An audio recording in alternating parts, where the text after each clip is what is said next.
We don't often talk about old age and sex, and especially not dementia and sex. But the reality is that normal human desires and impulses don't necessarily end when a person becomes unwell or starts to suffer mental decline. In some cases, patients start behaving in challenging ways when their physical needs are unmet. As Rebecca Bailey reports, sometimes a sex worker is brought in to help. I'm a registered nurse. I guess over the years I've specialised in below the belt issues actually, bladder, bowel and sexuality. 80-year-old Elaine White is on a crusade, visiting nursing homes in the Newcastle area to talk about sex. They may not know what they had for breakfast, but they can actually tell you the loving warmth encounters that they've had through their life. I'm going to sit right down and write myself a letter. We don't lose the feeling, you know, and as human beings, we all need touch. And that doesn't stop when a person's diagnosed with dementia. If at all, it increases. People with dementia often lose their cognitive ability and their inhibitions. We do have the odd gentleman that might give a little pinch. Nursing staff are, you know, attending to their personal cares. So, you know, they're seeing them at their most vulnerable and intimate moment. It's becoming a little bit of an issue. Care service manager at a Uniting Care aged facility in Newcastle, Lyndall Cohen, has called in Elaine White for help. So she starts to disrobe, right down to her underwear, complete loss of her inhibitions. Yeah. So you said she has dementia. So Yes, she does. She does have a diagnosis of dementia. you know, and maybe that she at home felt comfortable to shed her clothing. Hello, Heather. Heather Ann, I believe it is. Is that right? Do you mind if I call you by your Christian name? No. Oh, that's really good. Elaine White is getting to know Heather because she says understanding a resident's life history, including their sexual history, will provide the clues needed to manage their behaviour. So if you're feeling hot, instead of having a whole lot of clothing on, we can just put a nice caftan on you. This will be easy for you just to slip into. This was in this.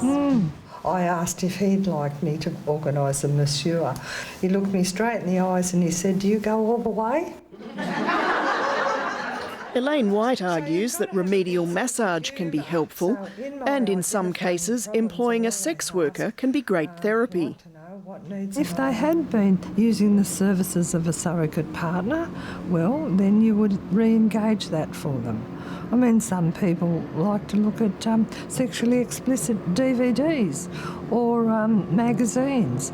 And some ladies, I always ask the sexual history, you know, did they use a sexual aid? Do you ever engage sex workers to work with people here? That is an option, but we certainly haven't used it at this facility. But I do know of facilities in the area that certainly do engage sex workers. I've been a sex worker now for well over a decade. Certainly with some of my clientele, I go to their supported accommodation. Some other people are supported by coming to see me at my premises, and sometimes I meet them in a hotel. So we had a good meeting today with Craig from Glide Condoms. Many of Rachel Wotton and fellow sex worker Saul Isbister's clients have a disability. Together they have set up the charity Touching Base, which helps people with a disability, including patients with dementia, access the services of sex workers. About dams, about, you know, different size gloves, about using different dildos, about no cross-contamination when using lube. Demand has been growing all the time. I think one of the significant things that's happened is we introduced a policy and procedure guide a couple of years ago, which has filled a gap where before a lot of organisations weren't addressing this issue within their own policies and procedures, and that meant that it fell between the cracks. Well, the other thing, Touching Base trains sex workers about the legalities of working with people with special needs, including how to ensure consent is given by a client with an intellectual impairment such as dementia. It's a mutually beneficial and mutually consenting activity that takes place that has a financial agreement. So regardless of someone's disability, we always gain consent. And we don't just gain consent by Johnny's father saying Johnny wants sex and then off we go. That would never happen like that. What's important is that people know they're giving informed consent. So that means they understand what sex is, they understand that they're going to visit a sex worker, that they're not, meeting a new personal partner. Rachel Wotton features in the documentary Scarlet Road and hopes by speaking out she can break down the stereotypes and popular misconceptions held about people with disabilities and their sexuality. What do you do with your partner? Well, there's some of the things that we provide. People with disability are no different than anyone else, really. So anything from hand holding to, kissing, caressing, sex, oral sex, spooning. It's about sensuality and touch. I know you're worried. Elaine White says meeting a person's sexual needs doesn't always involve a sex worker. It can simply be about bringing partners back together. And trying to see my wife. I was just wondering whether you would like to come in and have an overnight stay with your wife. If you could do that, I would be the happiest fella.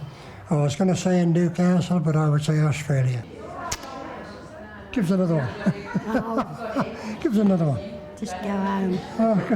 When somebody's been married for 65 years and, they come into a facility, who are we to say that they can't hug or kiss or hold hands or share intimate times?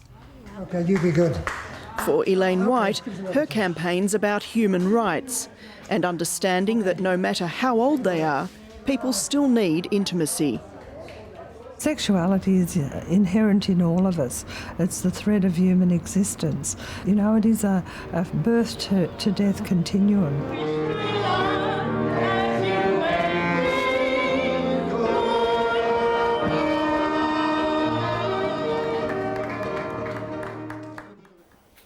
Rebecca Bailey reporting, and that's the program for tonight. We'll be back at the same time tomorrow, but for now, good night.